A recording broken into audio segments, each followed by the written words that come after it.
Bonjour à toutes et à tous, je suis ravi de vous retrouver aujourd'hui pour faire le bilan du Cercle des DAF. Le Cercle des DAF, pour ceux qui ne le connaîtraient pas déjà, c'est une initiative qui a été lancée en 2023 par Cegid en partenariat avec DAF Magazine. Et pour faire ce bilan, j'ai le plaisir aujourd'hui d'être accompagné par Jean-Baptiste Ozou, qui est le directeur de la BU Finance chez Cegid, et François Vautier, qui est le CFO de Cegid. Bonjour messieurs, merci d'être avec moi aujourd'hui. Alors, pour ce bilan, ma première question va se porter pour vous, Jean-Baptiste. Est-ce que vous pouvez nous dire justement quel bilan vous tirez de cette année écoulée?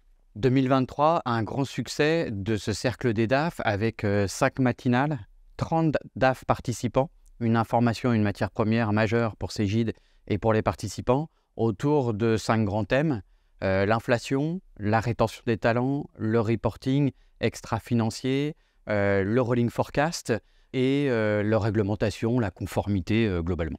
Alors face à ce beau succès, naturellement le Cercle des DAF va se poursuivre en 2024. Il y a déjà quelques thématiques qui ont été identifiées. François Vautier, est-ce que vous pouvez nous dire celles qui ont retenu votre attention, s'il vous plaît? Alors la première, effectivement, Julien, il s'agit de la rétention des talents.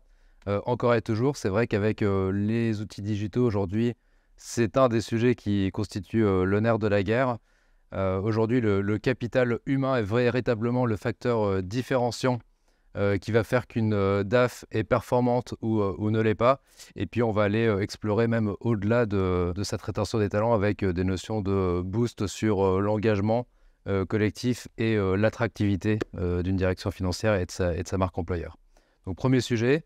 Deuxième sujet, on va aller sur la gestion du cash et du financement en faisant le lien avec ce qu'on a appris sur le rolling forecast. On est rentré dans une nouvelle ère, une ère où tout va très vite, où les changements sont très nombreux, soudains et avec une forte amplitude, ce qui nous oblige en termes de prise d'information et de réactivité. Le budget annuel, notre cash flow annuel d'un point de vue budget restera toujours une ligne directrice, mais le rolling forecast, notamment d'un point de vue cash, constitue maintenant un enjeu prépondérant de plus en plus au centre de la discussion.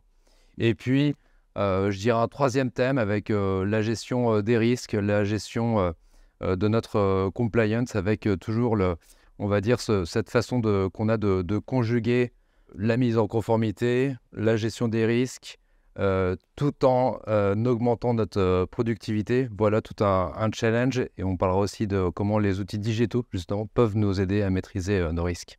Alors on va en parler dans quelques instants. Vous avez parlé de 3 effectivement thématiques identifiées. Il y en a 2 de plus. Jean-Baptiste, est-ce que vous pouvez nous en dire un peu plus?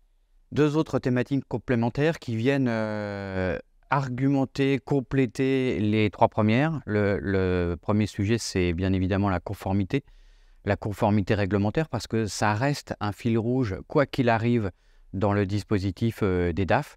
Et le deuxième, c'est un grand sujet qui est apparu en 2023, enfin qui était déjà là, mais qui est apparu vraiment en 2023, avec beaucoup d'interrogations autour du CSRD, donc de la conformité, responsabilité sociale et environnementale, notamment avec la fourniture de reporting extra-financier qui vont apparaître dès 2024 et surtout 2024, 2025, 2026.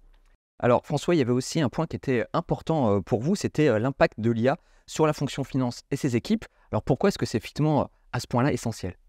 Effectivement, comme dans toute direction financière, et en particulier chez Cegid, où on adore ce genre de sujet innovant, même au-delà de l'intelligence artificielle, on parle maintenant d'intelligence artificielle générative.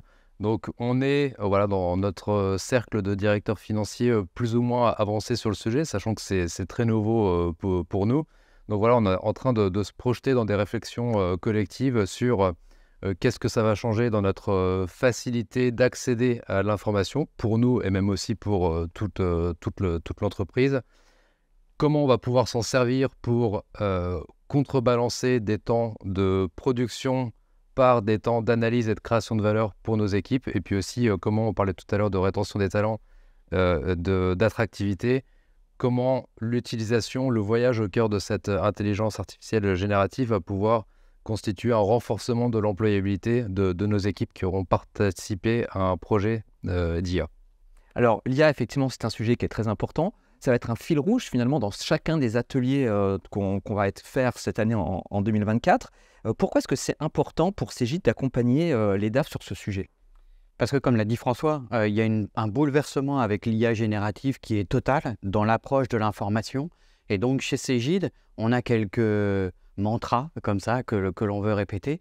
Et sur l'IA générative, il faut que l'on explore encore et toujours pour les besoins de nos clients dans l'objectif principal de leur apporter une innovation immédiate, utilisable.